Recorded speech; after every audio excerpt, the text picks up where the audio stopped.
Sabe, queridos, é muito comum a gente ler um texto bíblico, e principalmente quando a história é bem conhecida, ou seja, quando a gente ouve um pregador falar de um texto que a gente julga já saber, por ter ouvido outros pregadores ter falado tantas vezes sobre o assunto.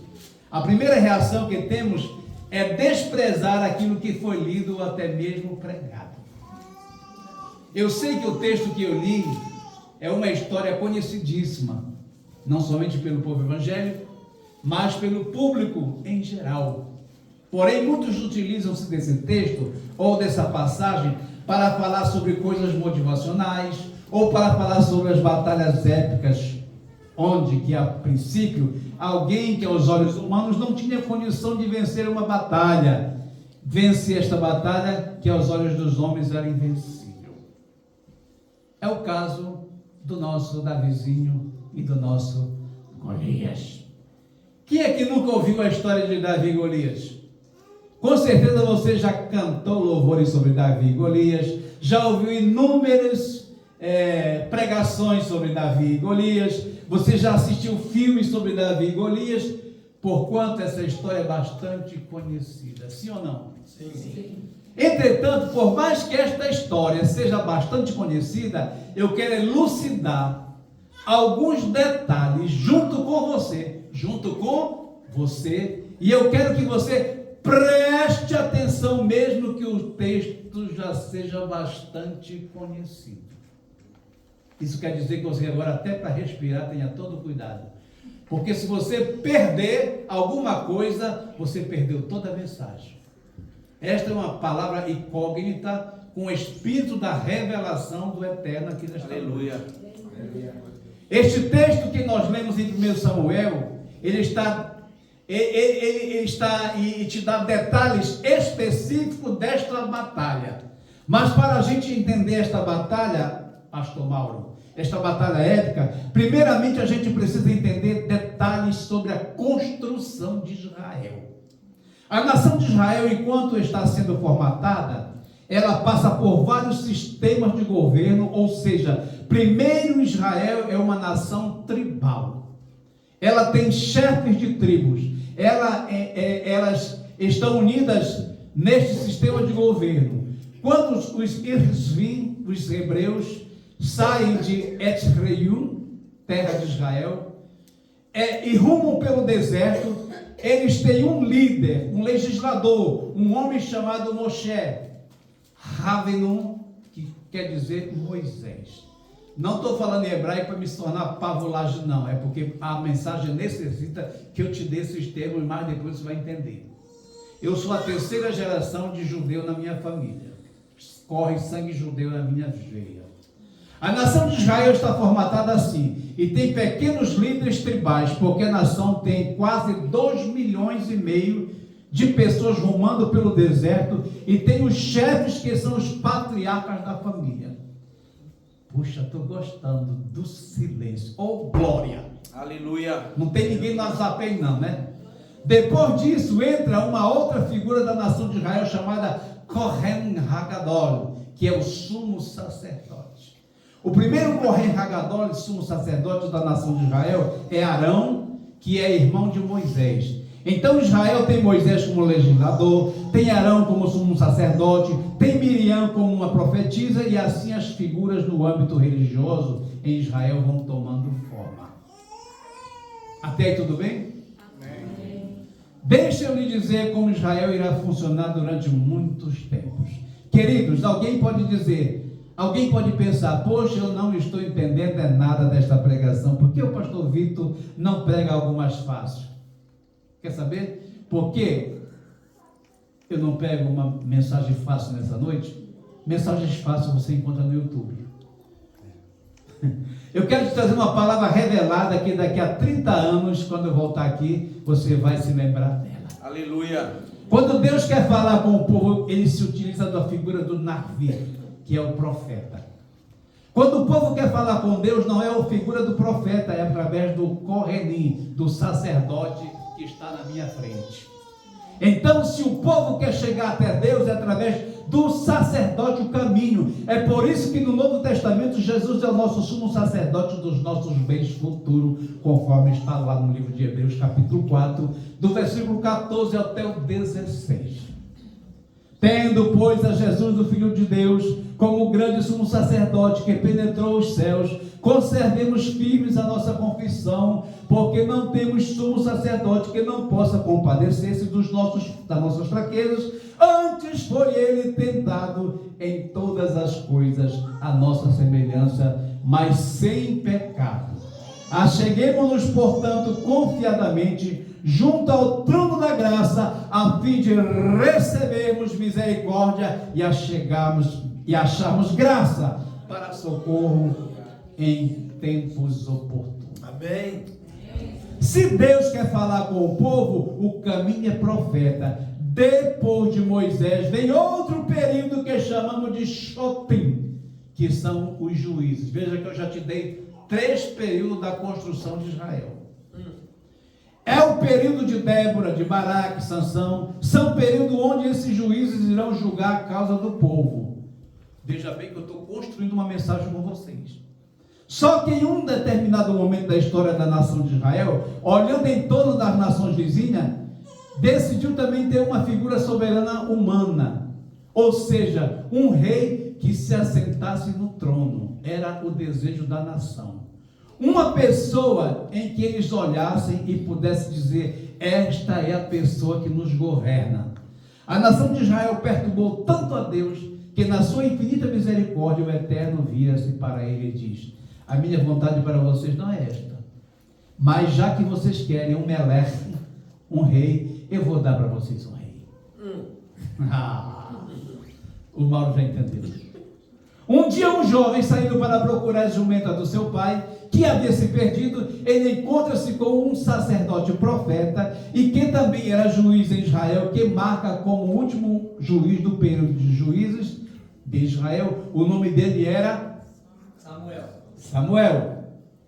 Agora Samuel tem sobre si a incumbência de ungir um jovem. Este rapaz é o mais alto e um dos mais fortes, assim como eu, de toda a nação de Israel.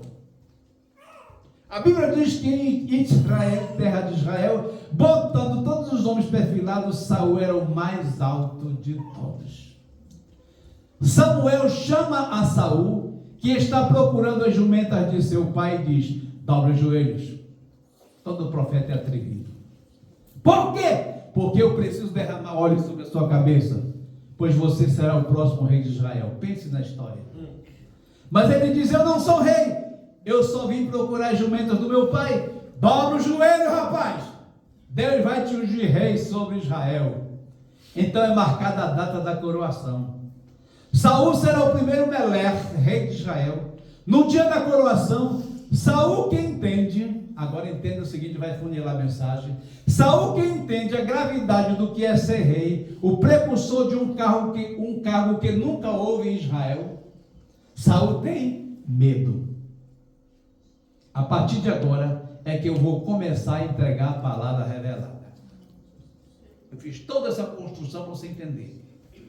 Saul tem tanto medo que se esconde no meio das carruagens e não quer de maneira nenhuma tomar posse daquilo que Deus está lhe comissionando. Imagine que a posição de Saul é mais ou menos esta. O próprio Deus diz assim: Israel são ovelhas do meu pasto. Imagina o que é Deus dizer sobre uma nação, sobre um povo. Este povo aqui é a minha família, são as ovelhas do meu pasto, eles são responsabilidade minha. É como se Deus pegasse, pastor Gilmar, um ônibus e colocasse toda a nação de Israel dentro, pegasse a chave e entregasse na onde Saul e dissesse: dirige, mas não toma multa, não excede o limite de velocidade, não atropela ninguém, não mata ninguém, não bate o carro, porque a minha família está dentro dela. E qualquer coisa que aconteça com este carro e com esta gente, eu vou te responsabilizar. Aleluia. Quem sabe?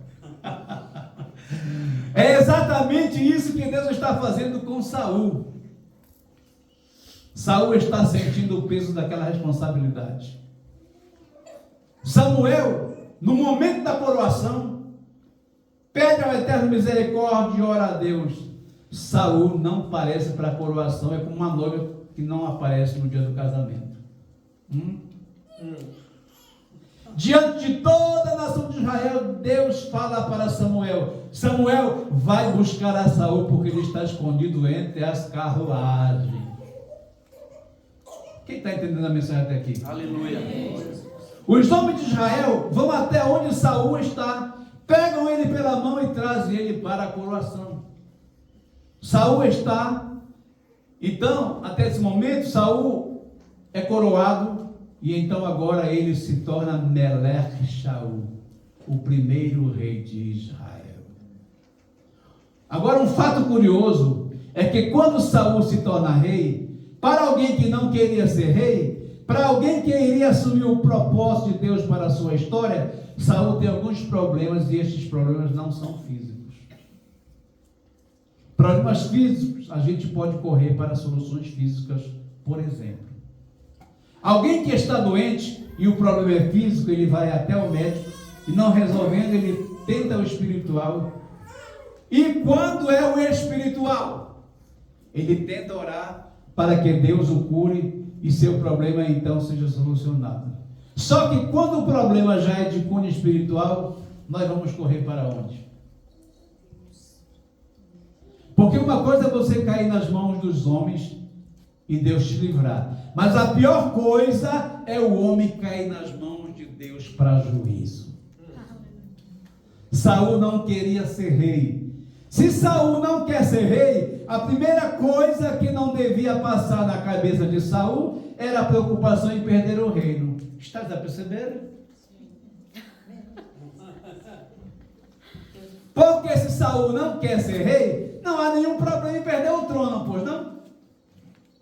Saul não quer ser rei, Saul não tem desejo de ser rei, mas agora, contra a sua vontade, Saul é rei. Fato, pronto, fininho.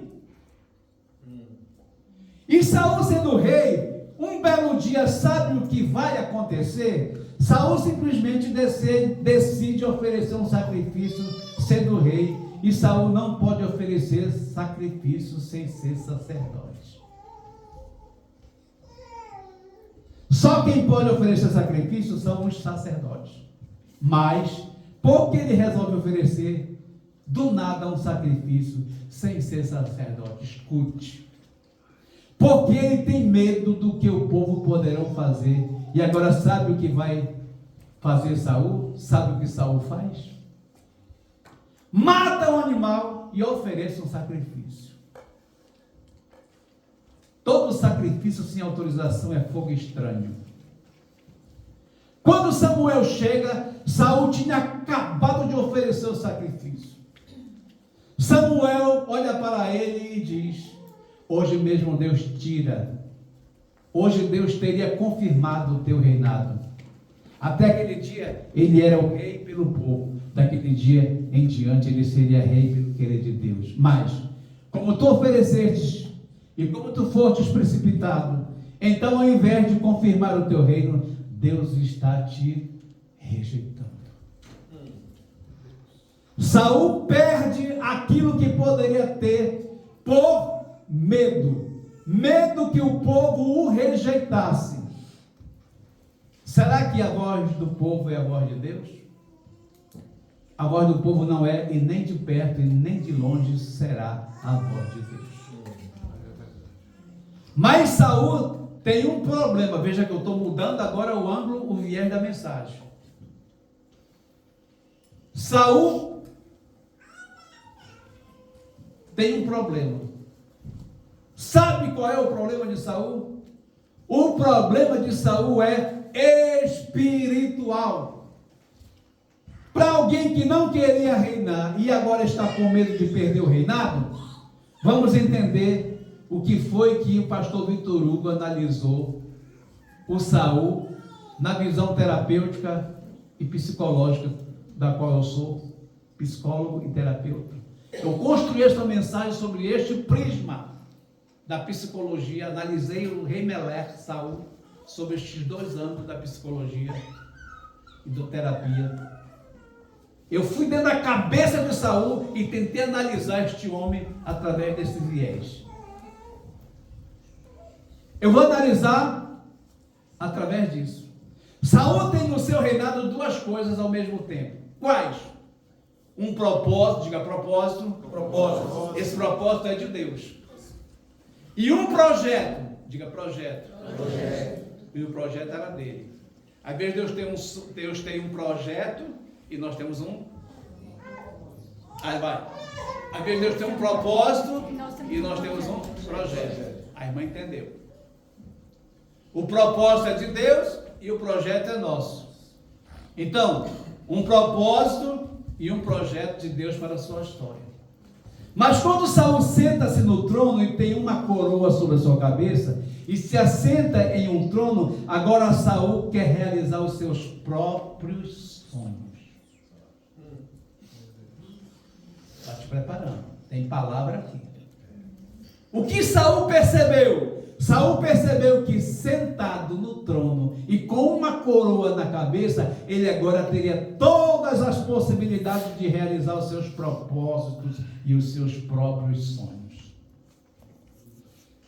Mas o que Deus tinha para Saul? O que Deus tinha para Saul é a realização de um propósito e não a realização de seus sonhos particulares.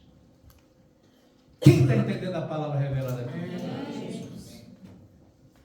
Só que quando Saul percebe que o povo não vai querer como rei, então Saul percebe que perdendo o reinado, perderá a possibilidade de realizar os seus sonhos particulares. Ou seja, perderá a máquina do governo ao seu favor. Estão entendendo? A malandragem do rei Saul. Antes ele não queria, mas agora ele tem a máquina, agora ele quer. E ele ofereceu um sacrifício com medo do povo desaprovar. E se o povo desaprovasse, ele perderia o trono e perderia a oportunidade de realizar os seus propósitos. Seus desejos. Alguém entendeu aí? Amém. Deus vai falar com você. E é aqui que Saul se perde. Por quê? Porque Deus não escolhe ninguém para realizar os seus próprios sonhos. Deus escolhe pessoas para realizar os seus propósitos. Você pode estar se perguntando, então Deus nunca realizará os meus sonhos? Eu lhe respondo. Cumpre os propósitos de Deus e os seus sonhos o próprio Deus os. Aleluia. Glória a Deus. Glória a Deus. Merece uma palma, meu filho.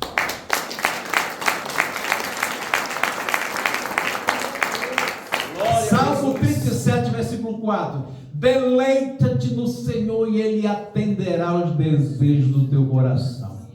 Na versão NVI, agrada-te do Senhor e Ele satisfará o desejo do teu coração. Aleluia.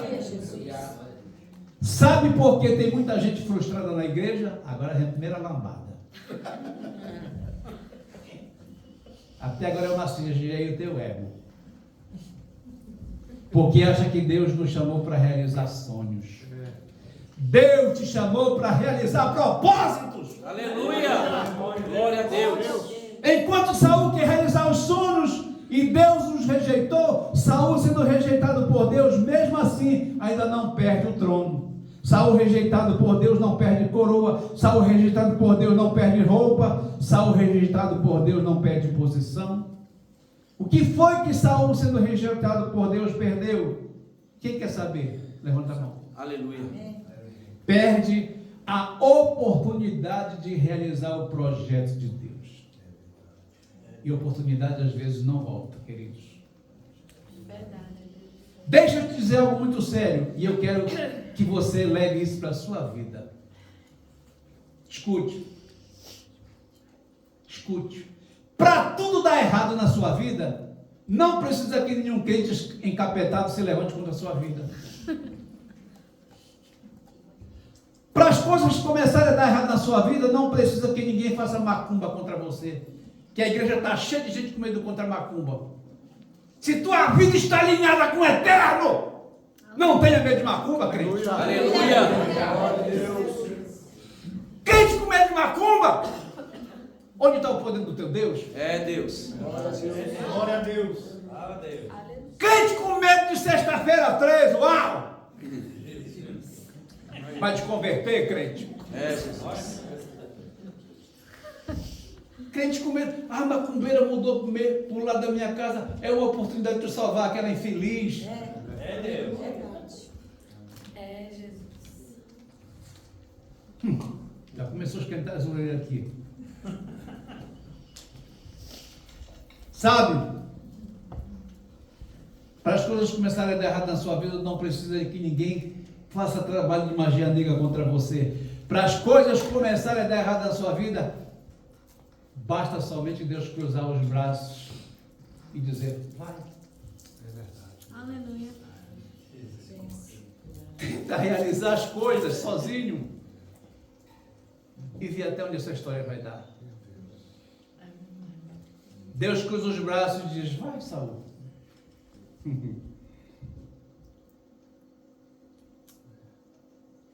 Só que enquanto Saul está correndo, agora eu estou virando uma outra face da mensagem.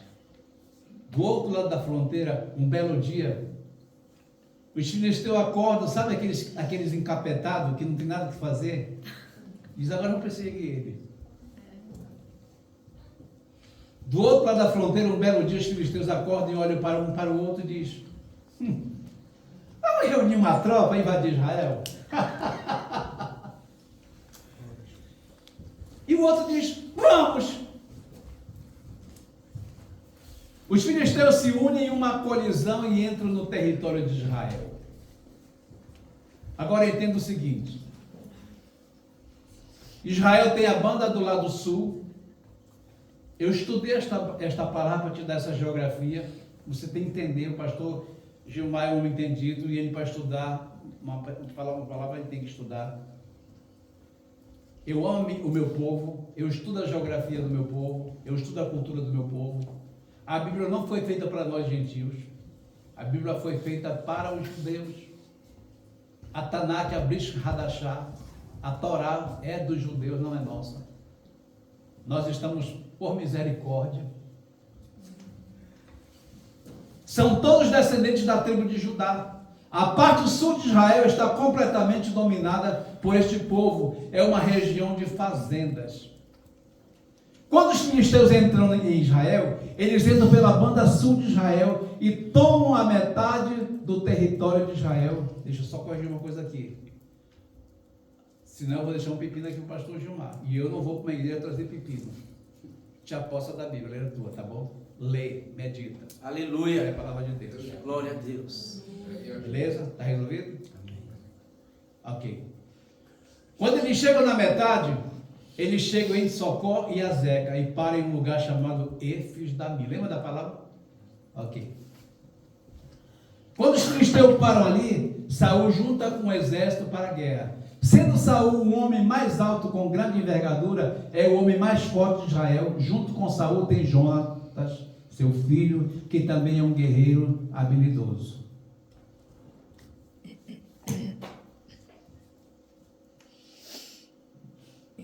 Além de Jonatas, tem Eliabe, Aminadab e Samar. Sendo estes três últimos irmãos de Davi, que por sua vez também são guerreiros habilidosíssimos. No exército de Israel tem muita gente que luta, só que se passam 5 dias, diga 5 dias, 5 dias. 6 dias, 7 dias, uma semana, e todo mundo está parado. Pergunte por quê? Por quê? Porque o problema não é físico, o problema é espiritual. Passam-se 10 dias, 15 dias, 20 dias e está todo mundo parado. Por quê? Porque o problema é de ordem espiritual. O problema está na ordem do mundo espiritual. Ouça, muito dos teus problemas não está no mundo físico, tem que ser resolvido na mesa das decisões do mundo espiritual. É Deus. Não é com tuas forças, Meu querido. Deus. É forte. Efésios 6. Ai, Deus. Uau! Tu tens um pastor, um baita pastor aqui. Não vai sem a cobertura dele. Não vai sem oração dele. Oh, Deus. Tu vai te ferrar, tá? É verdade. 40 dias se passaram e todo mundo que tinha que dar um pitaco, um teco, uma sugestão para dar, deu e nada adiantou, porque não era físico o problema, você já percebeu? Era espiritual. Mas por que a guerra não acaba? Porque o problema espiritual você já vai entender. E qual é este problema espiritual que Israel enfrenta? O problema de ordem espiritual é muito simples. Posso falar, pastor? Aleluia. Deus não trabalha com pessoas paradas.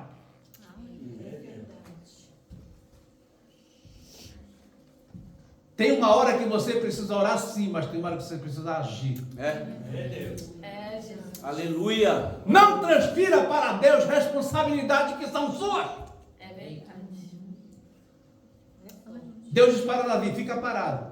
Mas quando tu vê a copa das amoreiras se movendo, vai que a guerra já está ganha, meu preto. Aleluia. Glória a Deus. Aleluia.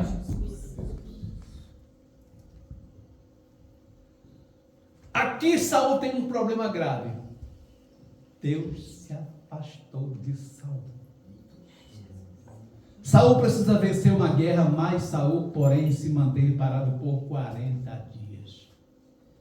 Saul não tem mais para onde correr desta guerra. E por que Saul não desce para a guerra para tentar lutar? Porque Saul sabe, presta atenção, gente. Porque Saul sabe que se descer para a guerra e nela morrer, acabam-se os seus sonhos. Irmãos, eu sei cuspir microfone também. Eu sei quebrar púlpito também. Eu sei dançar. Eu sei entregar pizza. Eu sei fazer todo esse modismo que alguns pregadores sabem. Eu sei fazer muito bem. Mas hoje eu quero falar com a tua razão. Aleluia. Glória a Deus. Essa é uma igreja que gosta de palavra. E hoje eu tenho Amém. palavra. Aleluia. Glória a Deus. Aleluia. Aleluia, Jesus. Ele me deu uma hora. Eu quero usar essa hora bem orada.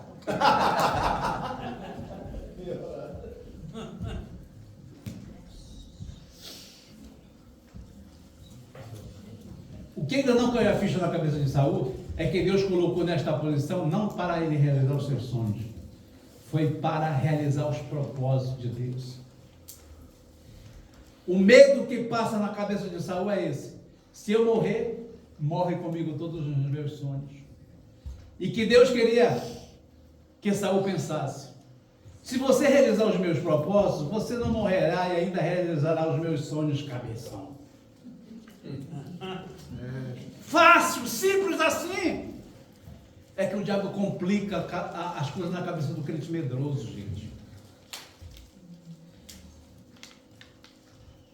Mas para os seus sonhos se realizar,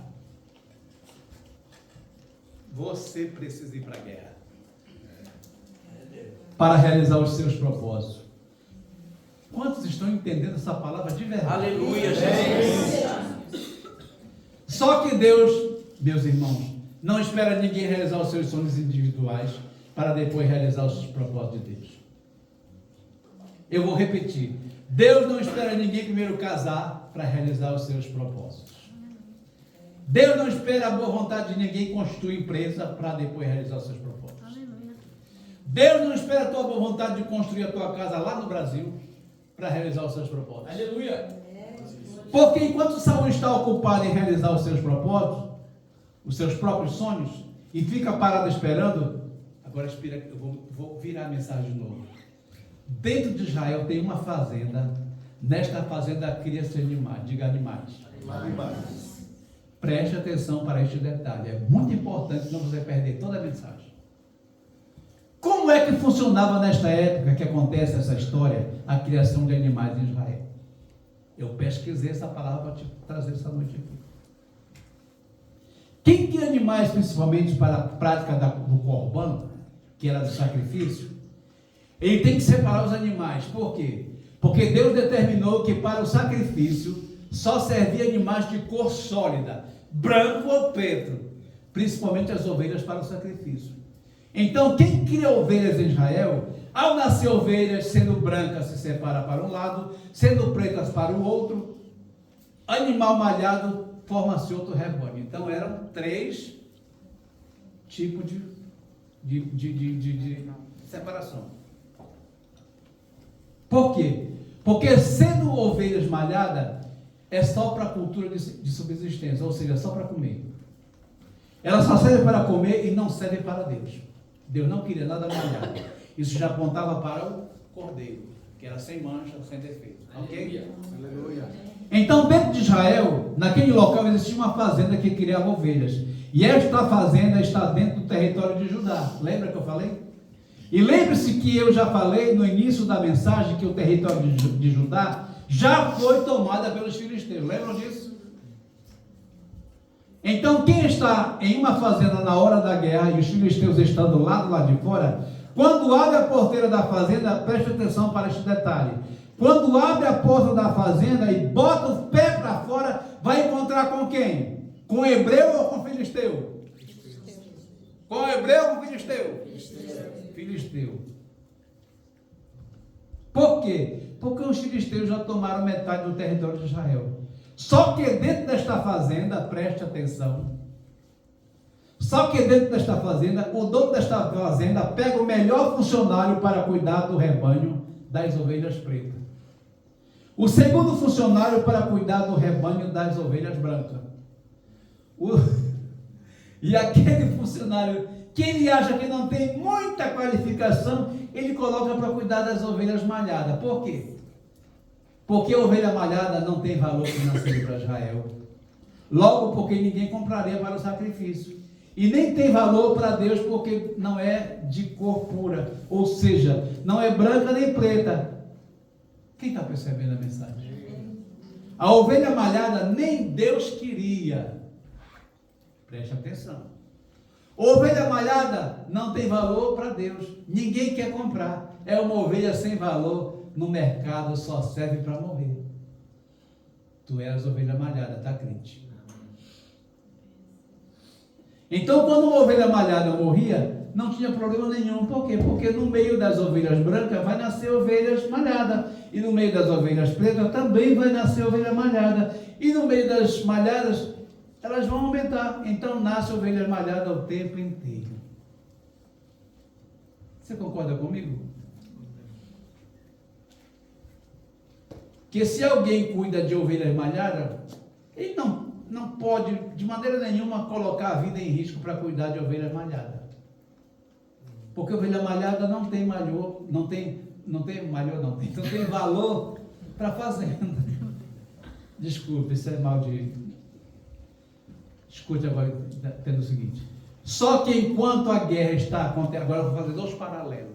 Só que enquanto a guerra está acontecendo, preste atenção. Um leão entra na fazenda e passa os limites da fazenda e pega uma ovelha malhada. Se fosse você que estivesse cuidando de um rebanho de ovelha malhada, em sabendo que ela não tinha valor para a fazenda e muito menos para Deus, você enfrentaria um leão para resgatar a vida de uma ovelha malhada? Acho pouco provável. As 99 deixou no aprisco e pelas montanhas a buscá-la foi. A encontrou gemendo, tremendo de frio. O justo as feridas colocou em seus ombros e ao redil voltou, pois ele foi lá buscar a ovelha malhada. Glória a Jesus, aleluia. Eu, o Vitor Hugo aqui, não iria. Não tem valor comercial. Deus não quer. E nós éramos rejeitados por Deus. Ok? Mas Jesus, ele fez o... Ele ligou-nos a Deus. Aleluia. Glória a Jesus. Só poucos entenderam. Vocês não estão aqui, Glória a crente. Jesus. Aleluia. Se você estivesse preso e alguém pagasse a tua fiesta, te alegar ou não, crente? É, então te alega, pá. Aleluia. Glória a Jesus. Tu não está entendendo a palavra não, crente? Ô, lá, lá. Glória a Jesus. Aleluia. Desculpe, querido. Eu tinha que mexer com alguém. Ninguém faz isso por quê? Porque ovelha malhada não tem valor.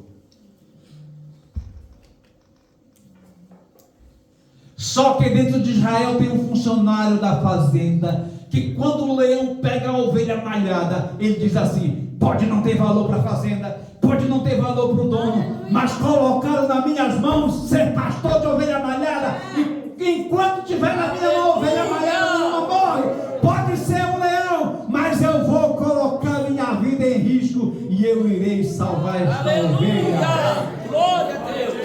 E a minha Bíblia diz que ele foi para o Calvário como uma ovelha muda diante dos seus malfeitores. Como se não bastasse salvar uma ovelha malhada da boca de um leão, ele enfrenta um urso para salvar uma única ovelha malhada. Agora preste atenção que eu vou virar a chave desta palavra revelada. Só que enquanto ele está lutando com o urso, enquanto ele está lutando contra o leão, cuidando das ovelhas malhadas, Deus está olhando dos céus. Escute, escute, escute, escute. Deus está olhando dos céus e vendo um menino bastardo no fundo de uma fazenda, cuidando daquilo que não tem nenhum valor, que ninguém quer cuidar, colocando a sua vida a prêmio, matando um urso e um leão, cuidando de uma ovelha malhada.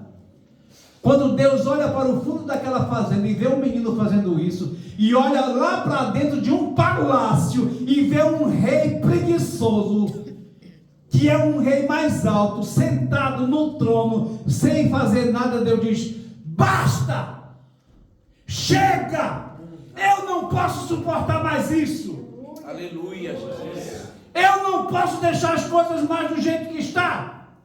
Tuas atitudes impressionam a Deus para bem ou para mal. O que tu estás fazendo, Deus está vendo. Os sites que tu estás olhando de madrugada, enquanto a tua mulher dorme. Meu Deus.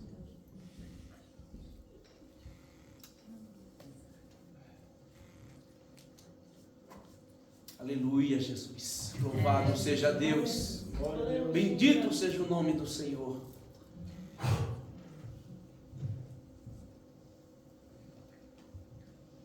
Se hoje ouvides a minha voz, não endureçais o coração. Meu Jesus.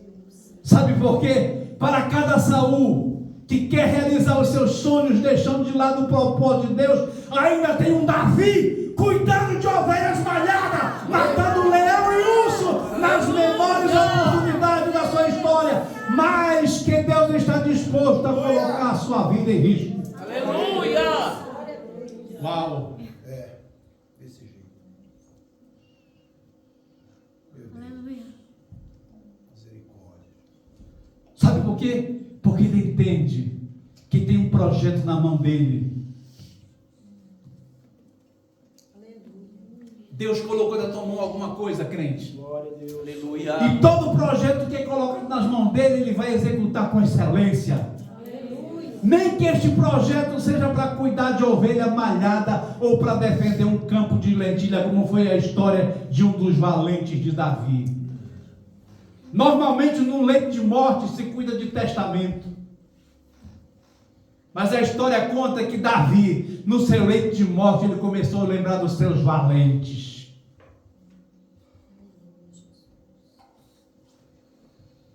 Tem algum valente de Deus aqui? Aleluia. Eu creio que está cheio. Aleluia.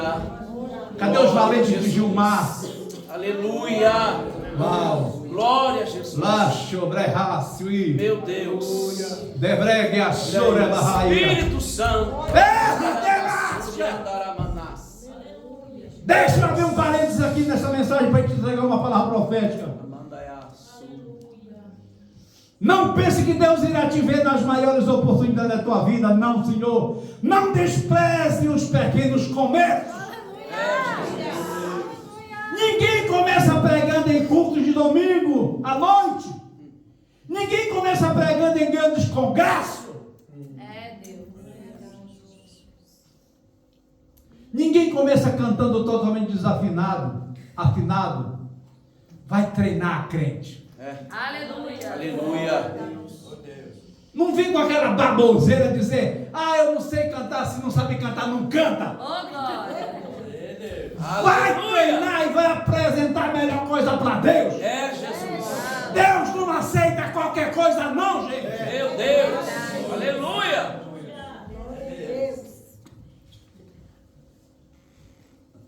Hoje eu sou um pregador internacional, mas quando eu ia Gesiel Gomes, Takayama, Bernard Johnson, sabe o que eu fazia? Vocês conhecem esses nomes, alguns dos mais velhos. Se alguém ainda se lembra desses nomes, já está na zona de risco. Sabe o que eu fazia? Eu ia lá para o hotel e dizia, querido, desculpe, mas põe a mão na minha cabeça que eu quero ser igual a você. Um dia eu quero pregar igual a você. Glória a Deus. Me ensina. Sabe o que ele me dizia? Quem quer saber? Oração e vida com Deus. Aleluia. É. Aleluia, Jesus. Glórias a Deus. Mas nas menores oportunidades que chegam nas tuas mãos, faça. É, Jesus. Desempenhe. Aleluia. Seja amigo do seu pastor. Aleluia. É. Não sirva aí no café da manhã, no almoço e merende à noite. A vida do seu obreiro. Tenha temor de Deus, crente. Aleluia. Glória a Deus. Não despreze as reuniões por aniversários, É, Jesus. por outros eventos. Por quê? Porque Deus ainda é o mesmo e Ele ainda está hoje olhando por trás das fazendas, onde há alguém cuidando de rebanhos de ovelhas malhadas. Há um ponto que a Bíblia vai dizer assim: eu, Senhor, achei Davi, meu servo, Aleluia. e por trás das ovelhas malhadas o tirei e o estabeleci para si que fosse rei. E eu já estou começando a concluir. A concluir é uma pena. Eu vou parentesiar essa palavra pelo tempo. Deixa eu dizer uma coisa. A questão da tua história está em que Deus não vai esperar que tu realizes os teus sonhos para que realizes os propósitos que Ele tem para a tua história. Você quer um conselho de amigo? Abra a mão dos teus sonhos para realizar o projeto que Deus colocou nas tuas mãos. Aleluia. Para tu realizar. Meu Deus. Porque em tu realizando os projetos, os teus sonhos Deus vai entregar de bandeja na tua mão. Aleluia. Sabe, essa viagem para cá, para Bieno, o tempo inteiro eu vim aprendendo com o pastor Mauro a depender de Deus.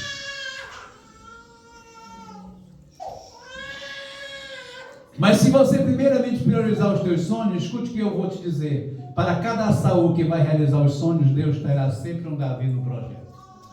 É, Jesus. Glória a Deus. Deus não vai te esperar, eu vou repetir. Deus não vai esperar a tua boa vontade de tu primeiro quitar o teu boleto do teu carro, comprar a tua casa nova, botar o diploma pendurado na tua parede, passar no concurso, pegar o teu permis, aprender o francês, casar, ter filho. Pergunte por quê? Por quê? Porque isso é sonho teu. Mas o projeto de Deus é maior do que a tua casa, é maior do que o teu carro, é maior que tudo. Vai realizando o projeto e as outras coisas o Senhor te acrescentará. Aleluia. Glória a Deus. Aleluia. Sabe, querido, uma hora não vai dar mais para realizar e o medo vai te paralisar. É Saul parado. E Davi? Davi um dia está cuidando das ovelhas e quem vai alguém?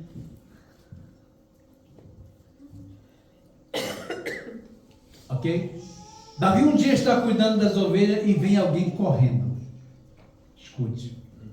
A Bíblia não fala, mas eu, como a terceira linhagem de judeu, Meu avô era neto de judeu. Existe uma coisa chamada na tradição oral, ensinamento de pai para filho. O irmão responsável por chamar Davi lá no pasto era Samar, o mais encrenqueiro.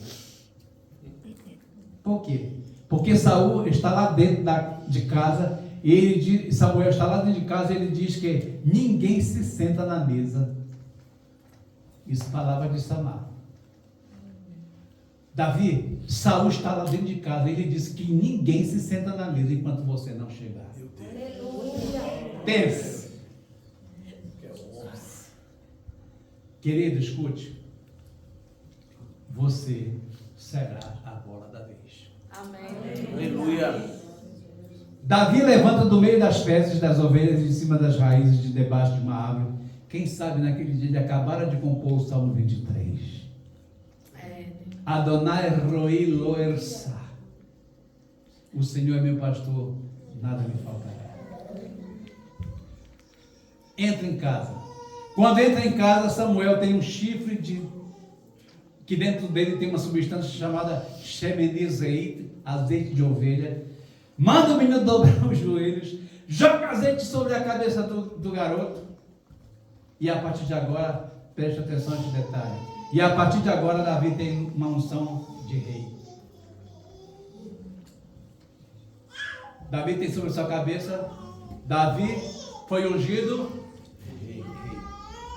Mas por que só o pastor respondendo? Davi foi ungido rei. Ah, bom. Davi foi ungido rei. Só que isso passou-se no capítulo de 1 Samuel, capítulo 17. Enquanto a guerra está acontecendo, Eliabe, Abinadab, Samar, os irmãos de Davi, então a guerra prossegue. E Davi? Davi está dentro da fazenda, pastoreando ovelhas malhadas. Mas Davi não foi ungido rei? Foi. Mas o que Davi estava fazendo, cuidando das ovelhas, se ele já havia sido ungido rei? A mesma coisa que antes. Espere o tempo de Deus. Aleluia. Não se apresse. Não ofereça sacrifício que Deus nunca pediu. É verdade. Se Deus não pediu, não faça. Mas chegará o tempo. Agora preste atenção. Só que agora seu pai, Jessé, o chama e entrega pão e queijo. Diga pão e queijo. Pão e queijo. E manda ele levar para os seus irmãos na guerra. Agora preste atenção. Davi tem na sua cabeça uma coisa, a unção de rei. Mas na sua mão ele tem agora o quê? Um pouco de pão e um pouco de queijo. Preste atenção. Tem muitas pessoas que não conseguiriam passar por este teste, sabia? Vamos lá. Porque eles acham que eles têm que ter nas suas mãos exatamente aquilo que eles têm na sua cabeça. E às vezes o que está na tua cabeça é grande e o que está nas tuas mãos ainda é pouco. Preste atenção. Para quantos Deus está falando nesta noite? Aleluia. Pastor Mauro, vem cá.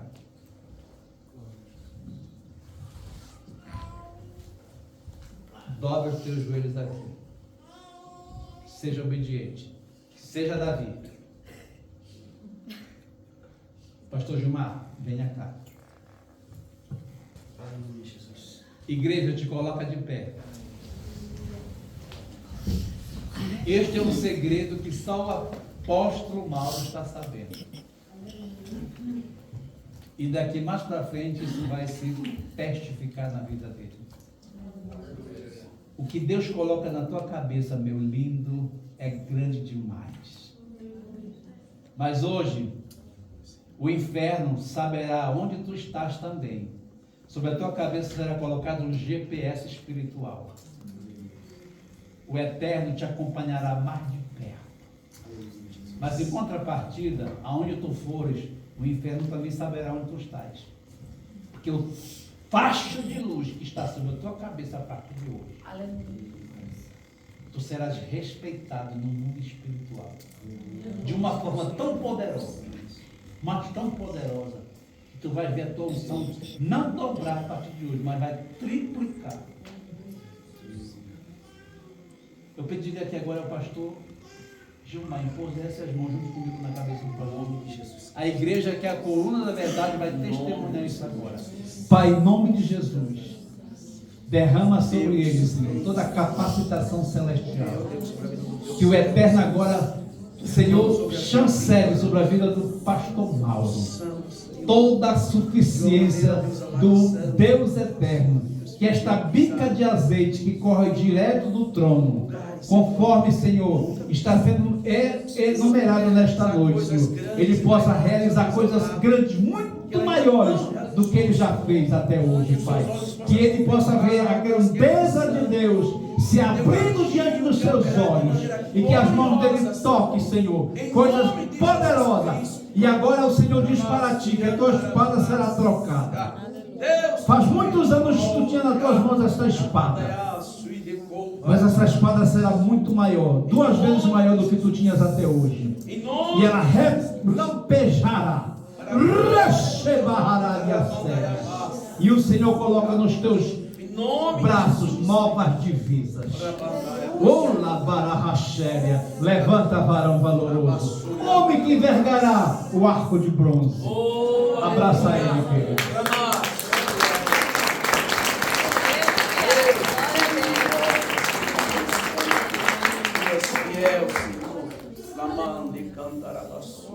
Honra o teu servo, Senhor, em nome de Jesus. Queridos, me dê mais só 5 minutos, eu preciso concluir esta palavra.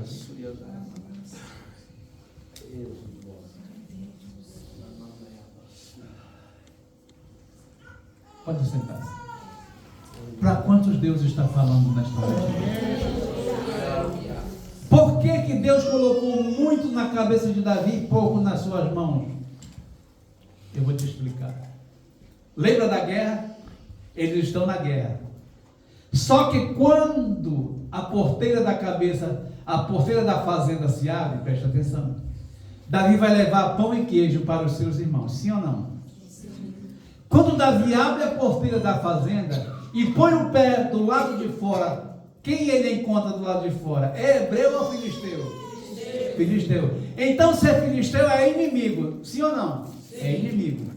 Aí agora veja o seguinte: quando Davi abre a porta e sai, os inimigos vão olhar para o que ele tem na cabeça ou para o que ele tem nas mãos? Na mão. Bem. Então, quando os inimigos filisteus olharam para o que Davi tinha nas mãos, disseram: pode deixar passar, porque não passa de um menino, não vai influenciar na guerra, e o que ele vai levar não vai alimentar o exército de Saul. Deixa o menino passar. Aleluia! Mal eles sabiam que eles estavam deixando passar o pior inimigo deles. Aleluia! Aquele que os iria derrotar, não pelo que ele tinha nas suas mãos, pelo que ele tinha na sua cabeça. Por isso, crente, unges a minha cabeça com óleo. Aleluia! Davi vai passando, porque eles não matam Davi, porque o que ele tinha na mão era muito pouco. Só que o que vai ganhar aquela guerra não é o que Davi tinha nas mãos, e sim o que Davi tinha na cabeça. Aleluia, glória a Jesus. A minha pergunta: o que é que está na tua cabeça? Meu Deus. É confusão ou é unção? Meu Jesus. O que rola aí por dentro? Aleluia. O que está impregnado nas tuas entranhas da tua alma? Meu Deus.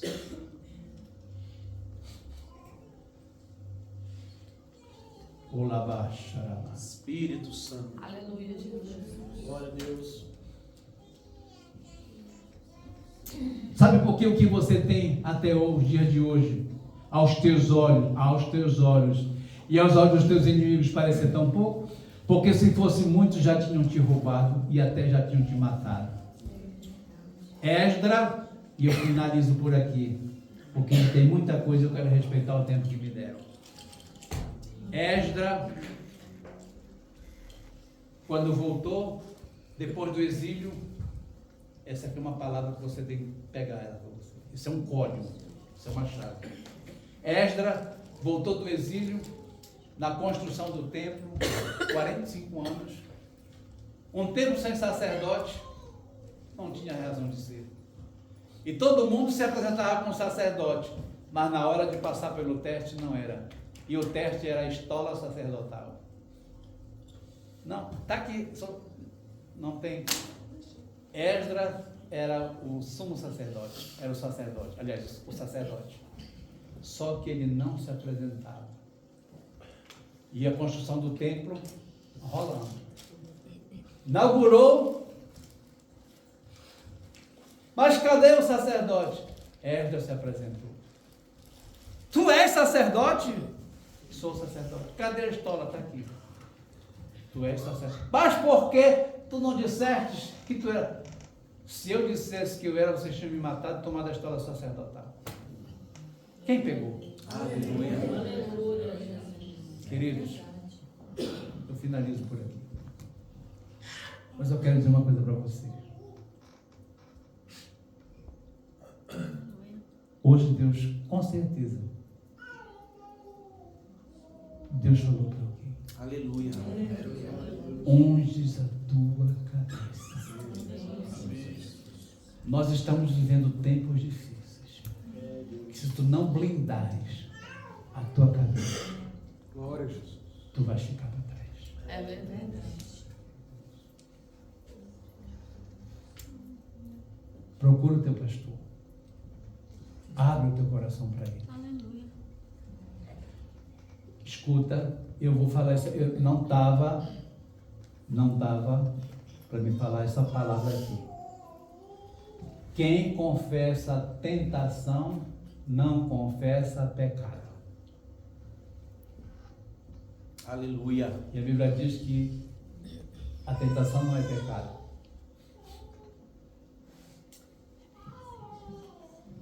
Querido, vem cá.